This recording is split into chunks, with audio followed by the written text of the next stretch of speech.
कर्जत हे रायगड जिल्ह्यातील एक तालुका मुख्यालय ठिकाण असून तालुका शहर आहे मित्रांनो. ऐतिहासिक सांस्कृतिक दृष्ट्या लाभलेले स्वच्छ सुंदर शहर देखील आहे. इथले लोक देखील छान आणि मनमिळाऊ आहेत. जर तुम्ही कर्जत बनून असाल तर चॅनलला सबस्क्राईब करायला विसरू नका, कारण येणारा व्हिडिओ लगेच येईल, पार्ट 2 लगेच येईल. मित्रमंडळी नातेवाईकापर्यंत जास्तीत जास्त व्हिडिओ देखील शेअर करा.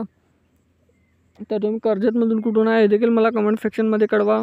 कर्जत ते अलिबाग जिल्हा मुख्यालय रायगड आहे, पण अलिबाग हे किती किलोमीटर अंतरावर आहे जाणून घेऊया. तर मित्रांनो, हे 74 किलोमीटर अंतरावर 2 तास 5 मिनिटचा रस्ता आहे. प्रत्येक दर तासाने बस सेवा सुरू असतात. ह्या इथला बोगदा, रेल्वे, कोकणची खूबसूरती बघू शकता मित्रांनो, खूपच छान आहे इकडे. आणि हा आहे कर्जतचा नकाशा. तरी चॅनलला सबस्क्राईब करा, व्हिडिओ लाईक करा, शेअर करा. पार्ट 2 साठी जास्तीत जास्त सपोर्ट देखील करा.